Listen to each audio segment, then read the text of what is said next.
Okay, it's the second test to use this goddamn microphone. I'm outside now. See, my thing is like, why are you not staying on? I want to give a little preface. Imagine you're back in high school. You're wearing the worst shit ever.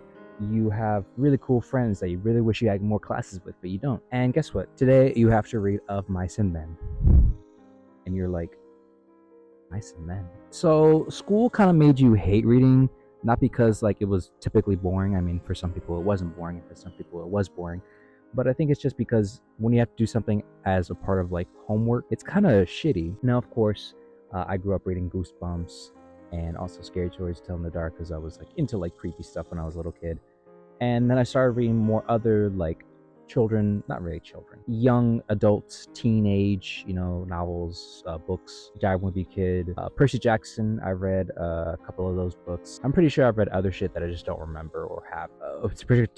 Particularly one book that I read. I might have given it away, but I still think I have it. I'm not going to say what it was because I'm kind of ashamed of it, but let's just say it was during that time when YouTubers were making books, becoming #1 bestsellers according to the New York Times, because everybody bought their favorite YouTuber book. God. Anyway, school kind of made you hate reading, and I mean, that's their fault. And also, when you're growing up, the only books you were reading were like colorful Dr. Seuss books like that. So you kind of don't want to read anything that doesn't have pictures or colorful pictures in it, or at least a colorful cover. Because I mean, like, let's be honest, those Percy Jackson covers, crazy. So I want to show you what I'm currently reading. We're going hands-free. I have my bag of books right here. I've read in a total about 5 books, I believe, and I just started reading within the last year, and it's been great. Technically, my last book that I finished fully was American Psycho. That was upside down. American Psycho. I've seen that movie at least like 2 times. Really enjoy it. I was recommended this by a family member that said like, this is way more fucked up than the movie. It's really good. You should read it. And you know what? That's a good recommendation. That was like the last book I finished. I think the first book I started reading, The Shining. Now, I know a lot about Stephen King, mostly through the movies movies and TV shows, I guess, that have been coming out recently, and also like coming out for the past 20 years. But The Shining was always a movie that I'd never seen, and I've always wanted to because it's directed by one of iconic directors, really, and definitely has a infamous production. I first started reading it, and then I realized, I haven't seen the movie, so maybe I should finish the book and then read the movie. And it was good in time because I actually went to go see the movie in theaters because they were showing it at one of my theaters nearby. So I actually got to see this movie in theater, which was really great, except the people up front were laughing, screaming, drinking, and just being like really lovely people that I snitched on. So reading this book, I kind of realized how obviously different, it is reading a book than compared to a traditional media that I'm used to, I guess, movies, TV shows. I really appreciate the experience, and though this is probably like one of my favorite books, I still appreciate the time I read it. And it's just a good, scary book. Did you like Kubrick's film of The Shining? No. So, even though the first book was a movie that I've never seen, I actually decided, why not read the books of the movies that I have seen? So, at first, I read Fear and Loathing in Las Vegas, which is a great book, great movie. I love it so much. It has great art in here as well, which I think is really fucking badass. And just has a really good, interesting narrative that is kind of chaotic. I didn't know books could do that, so that was pretty cool. I also read Fight Club. Fight Club was really interesting because I've seen that film a lot. A lot of the books I read, I had no idea they were actually books. I thought they were just movies.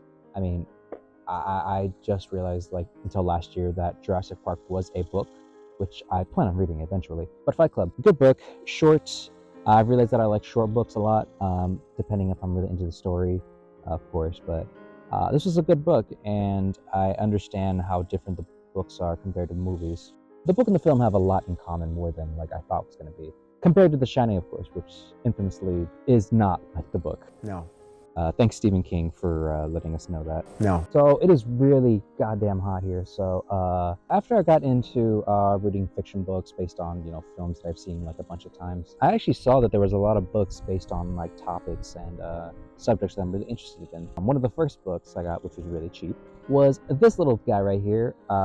It is a book about the Bermuda Triangle, and what I find really interesting about this one is the fact that it's from like the 70s, so it has a lot of interesting things before like this whole internet creepy cryptid true crime bullshit was the thing. Now I don't have those books with me, but I got a couple more that were nonfiction. I have a book that was about homelessness. I have 2 philosophy books because I thought, why the fuck not, and started getting into philosophy, which is another weird thing you can get into with books. Now, after this book, I realized I was definitely into nonfiction more. I like video essays a lot. I like subjects, I like topics that go in depth. And I figured, you know what? There's probably a book that's based on something that I like or have a slight interest in, so why not? And I prefer that compared to like watching videos nowadays. Sometimes, especially like nowadays with some slop that's on YouTube, I also feel more comfortable reading a book than I do watching a video when it comes to like certain video essays. I feel when you read something that's about a subject that you have an interest in, you can form your own opinion about that. If you like true crime, you can read a bunch of books about criminals, psychology, and you can form your own opinions on those.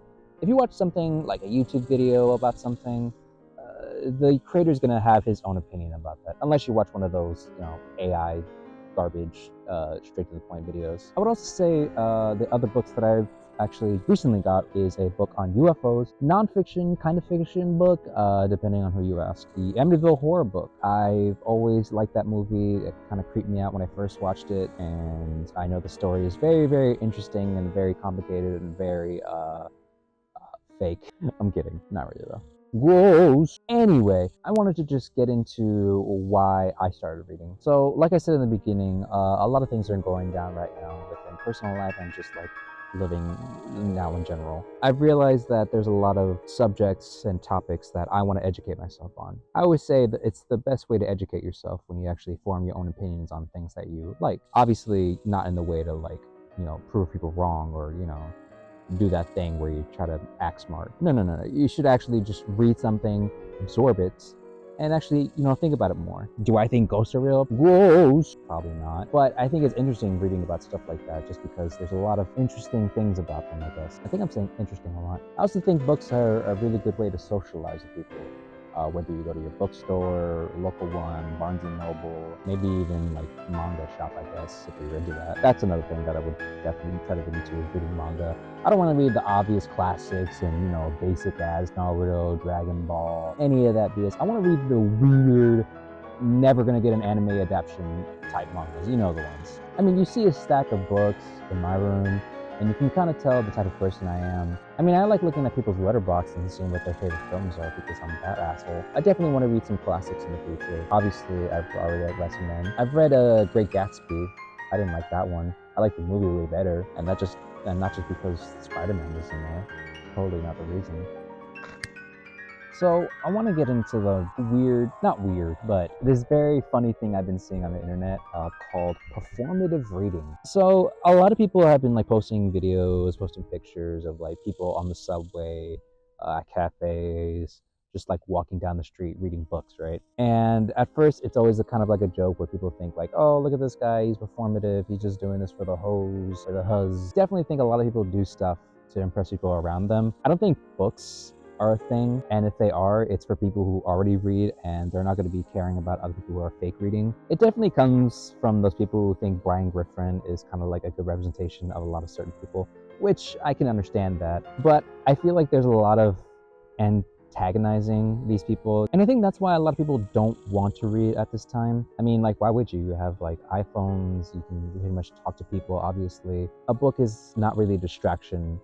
A phone is a distraction. Social media is a distraction. A book, you're going in depth. You're reading it, you're embracing it, you're in this world of this book, whether it be fiction or nonfiction. Your only focus is on that, and you're actually educating yourself. I mean, it's kind of like the thing, in school when, somebody is wearing something that nobody else wore, and a lot of people liked it, but then, like, there are some haters that are just like, oh, look at this guy, he just wants to be different. Yes, I want to be different. That's what we should be doing. We should all try to like, do something that isn't like what everybody else is doing. People are afraid to be called out for performative reading, but it's like, you shouldn't care. You're reading.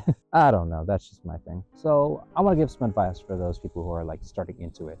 Now, I'm not an expert. I don't know literature. I don't know famous authors. I'm not that guy. I just like reading books.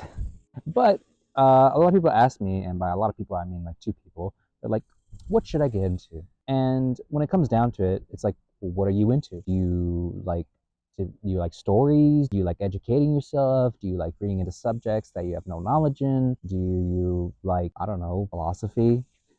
Fucking nerd. Hello, Dom from the future here. So turns out the recording on the lab mic broke off and went dead after I was recording this. So I was just going to sign off. Thank you for watching the video. I appreciate you watching this. I'm definitely gonna do another video like ASAP. I mean, it's big 2026 now. This video was recorded in 2025. I need to get back on my grind. But just to end off things, I really always recommend you look at what you like reading wise, or sorry, what you like just in general, and see if maybe there's a book that has something for you, whether it be gardening, food, airplanes, paper. There's just such a vast selection that you can just like buy anywhere really. And even if like you just want a good story, like there's always something there for you. Don't be afraid to read in public. Like that's stupid. There's no reason for you to be afraid to read in public. Like if somebody looks at you and sees someone just reading in public and they point out that you are reading in public, that's fine. But read anywhere. That's the whole point of it. You can read while you're waiting for your drink. You can read between your breaks for work, school. You can read even, outside. Really just go outside and read. It's really nice actually. But anyways, YouTube video coming soon. This video took me a long time for a multitude of reasons that I'm not going to get into, but I am very happy to get back into the grind. So thanks again for watching. I'll see you guys next time.